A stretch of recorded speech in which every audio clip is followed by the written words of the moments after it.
Hello everybody, this is Earl Harville of Harville Vocal Studio in Long Beach, California. And I'm coming to you with this video today to talk about how to find the right voice teacher for you.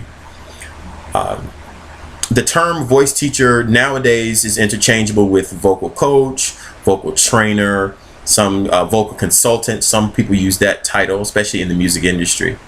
Traditionally, the voice teacher and the vocal coach, especially in the classical realm, were two different people.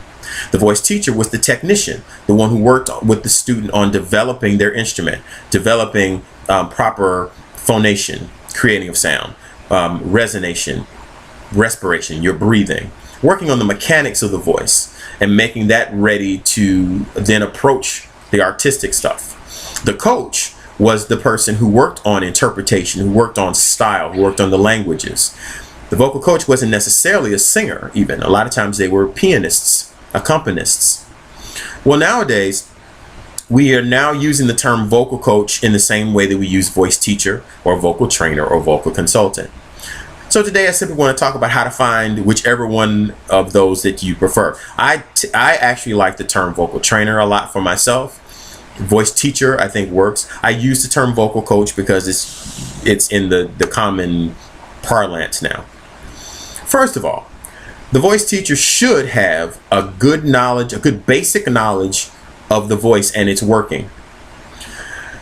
They should have a basic idea of its anatomy, what parts there are in the instrument, what is involved in the makeup of the larynx, the makeup of the respiratory system. Have a basic knowledge of the parts, and then physiology, its workings. How do those parts work?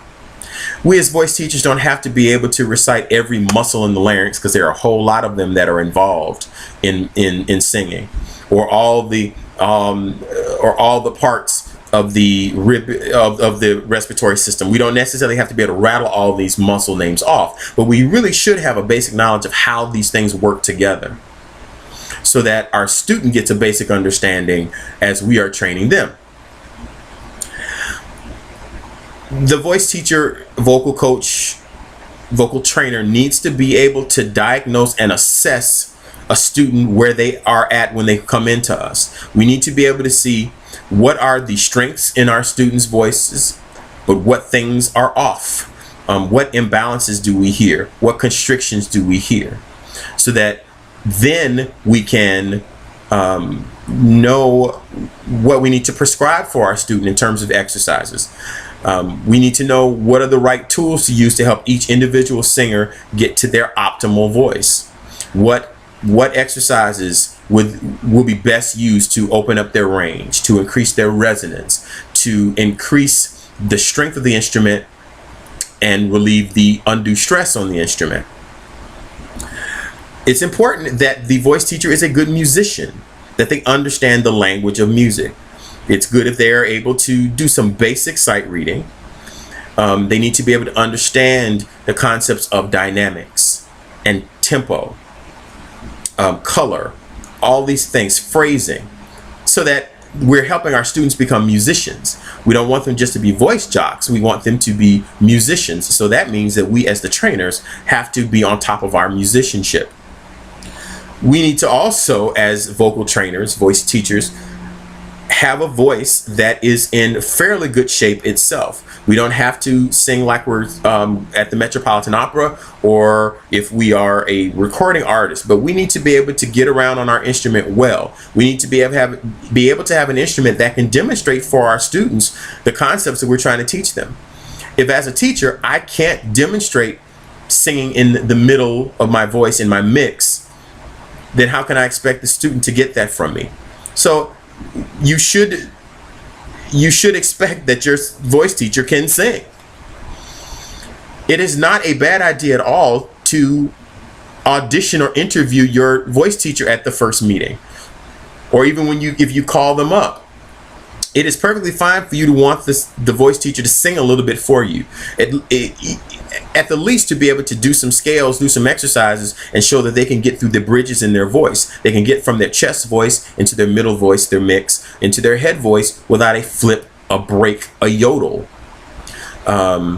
We should be able to demonstrate those for our students and not feel intimidated in doing so. That's important. Your voice teacher should have some basic piano skills. Again, they don't have to play like a concert classical pianist. They don't have to be dynamic on the piano, but they should be able to play all of the exercises in all the keys. They should be able to do some basic sight reading on the piano. Again, basic melodies. They should be able to do some basic sight reading. They should be able to read chord symbols so that the student can get through a piece of music with some guidance and with some support. The teacher should have some basic idea of the tenets of the styles that they teach. If you're going to a teacher to learn classical repertoire, then the teacher needs to be able to address how to apply your vocal technique to this particular style, which is very specialized for opera or art song, really serious work in art song. Conversely, if you're a pop singer, you're an R&B singer, a gospel singer, you need to have a voice teacher who can address what the stylistic issues are in those types of music that you want to do.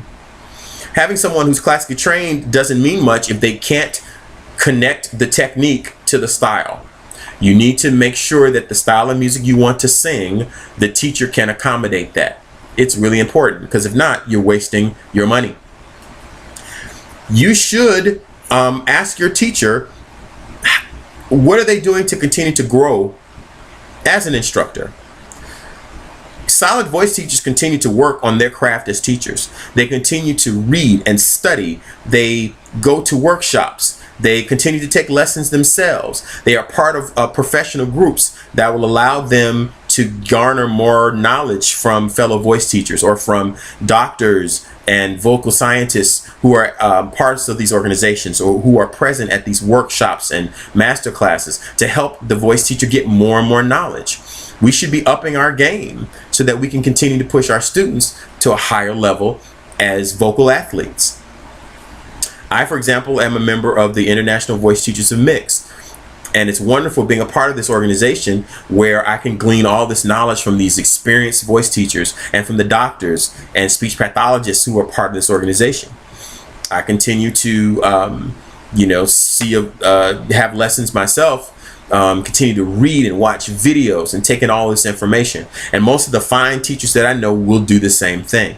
They are continually working on their craft as teachers. That's an important element. And people skills.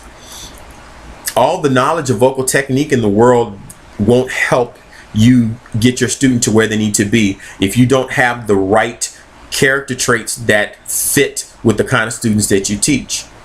A voice teacher should be in some degree nurturing.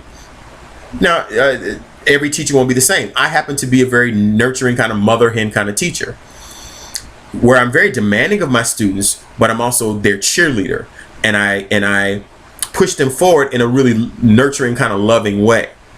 Some teachers are a little not quite as mother hen as I will be, and they're fantastic at what they do, and that works for them and for their students. Everybody won't be the same. Every teacher won't fit every student's needs, but there needs to be some basic nurturing skills there, some empathy for the student. If you don't understand what it's like to struggle with certain vocal issues as a teacher, if you've never gone through that as a student, it's hard for you to empathize with a singer who's going through some things as they're trying to get their technique together. So there needs to be empathy. There needs to be a feeling of that this teacher is invested in the student, so that the student knows that they're not just dollars to this teacher. This teacher is invested in who this person is, and their development of their voice is part of their development as a human being. These are some of the things that you should be thinking about when you're looking at investing in voice lessons. Voice lessons can be expensive.